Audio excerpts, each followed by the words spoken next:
Hi everyone, it's Owlet from Tumblr here. I'm rebooting up my old YouTube account, Willish.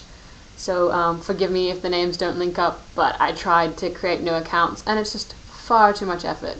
YouTube needs to allow us to change our usernames at will. That would be an awesome thing to have happen. Anyway, I asked if you guys wanted me to vlog about Doctor Who and Tumblr and stuff, and you guys said yes. So, yay! It's happening. I don't know how long it will last for, like as in how long we can keep this up for, this vlogging thing, but we'll give it a go. I don't have video editing software really, so if I make a mistake or say something stupid, it's just gonna have to stay. Oh well. I'm a week behind because I'm in Australia, so with Doctor Who I only just got to watch The Impossible Astronaut last night. It was good, but Tumblr had already spoilt a lot for me, so it wasn't like, oh my gosh, but the silence is scary as all heck. Oh my goodness, they were just absolutely terrifying. And then last night, my sister was like, did you hear that noise? And she didn't watch Doctor Who. And I was like, what noise? And she's like, oh, I don't know, but I thought I turned off the bathroom light, but now the bathroom light's on, but I'm pretty sure I turned it off. And I was like, it's the silence. So that was kind of freaky. And she didn't get it, but I was well freaked out. But that's just what Moffat does, you know. We fear statues now, shadows, dust in sunlight, pretty much everything and anything. Forgetting things will now be our new biggest fear. Geez, Moffat, thanks. You know, really appreciate that. What did I love about the episode? I had a little notebook, because I am that geeky. Bow tie, because Doctor Who had to have a bow tie on for today. It just seemed fitting. I thought it was really sweet that Amy promised on fish fingers and custard. I thought that was quite cute. Unpopular opinion time is that I don't particularly like River Song, and by don't particularly I mean I really don't like her at all. She's just so smug. I mean, I didn't even really like her in Silence in the Library either, going back that far. So I really want this story arc solved. I want to know who she is. I want to know who she killed, and I'd like her to sort of just leave the series. But you know, she's good for a bit of laugh, I guess.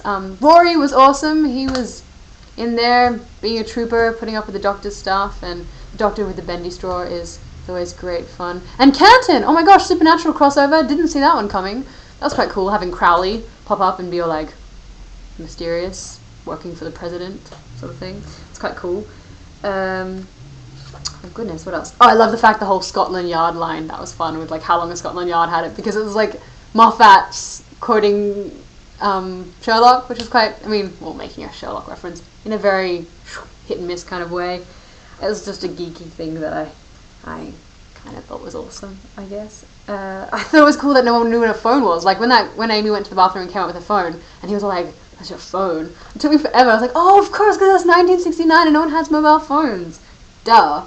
So that was another little thing that I liked. What was I... Oh, there was something that I wanted to talk about in particular that Moffat said in the confidential thing. Oh yeah, before I get to that bit, the control thing with the silence in the tunnels, that was the exact same. I'm not just being weird here and making stuff up in my head, am I? But that control panel's identical to the Lodger control panel, right? From Series 5. So I'm assuming they're like related, because no one noticed the second floor of the house, and it was all like, how could you forget that it never had a second floor stairs? I'm assuming they're related, maybe, just a little bit, hopefully. A lot of you guys probably already know, because you've seen part 2, and I haven't, and I won't see it till next week, so, sad face, but I'm pretty sure that's right, I hope, otherwise I made a fool out of myself. I thought it was really sweet, though, that they did the Roman burial for, the Doctor. And I liked that Rory was the one who pushed him out to sea. Way back in Xena days, when Xena Warrior Princess was on, and they did those fire burn funerals, I was always like, they're so beautiful. So I thought it was quite fitting, and was secretly like another little geek-tastic joy, because Xena was interfering with Doctor Who, and it was all very exciting. But the quote, yes, the Moffat quote, that made me realize he is just as bad, if not worse than Kripke when it comes to torturing his fans, was the, it's good to see characters in their extreme quote. I mean, if that's how he feels for Doctor Who, I can only assume that season 2 of Sherlock is going to be heart-wrenchingly painful. Like, ugh. good thing Gatiss is in charge of that, because maybe he'll make it a little bit sweeter, a little bit less painful. Maybe.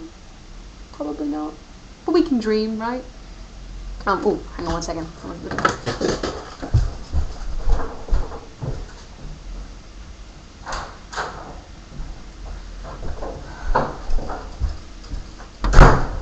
And the other thing was Rory's arms when he runs. Oh my goodness, they were like flailing.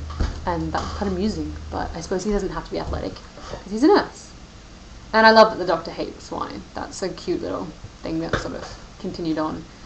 But overall, I gotta say that it wasn't really my favorite episode. I didn't really feel completely gripped, and it sort of almost didn't feel like Doctor Who, if that makes sense. It just didn't feel like old school New Who, if that makes sense, because I only started watching Doctor Who from Christopher Eccleston onwards, so it's New Who, but it didn't feel classic. I mean, I know it's not Russell T Davies, which is fine, but yeah, just, I don't know. And the fact that next week's episode is MA over here, just, it's a bit worrisome. It's supposed to be kind of still reasonably kid-aimed, I guess, I was hoping. It seems to be taking this sort of like soap opera, drama, farscape kind of intensity, which I don't really know if that's such a great thing anymore.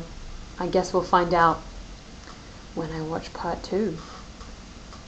But I guess I'll see you all on Tumblr. I think I've rambled enough about Doctor Who. Oh, today is May the 2nd though, so it's Epic Hogwarts Battle Day, so that's why I've got my, because Tumblr told me to. There you go. I'm geeked out. Oh, and it's Sam Winchester's birthday, so happy birthday, Sam Winchester.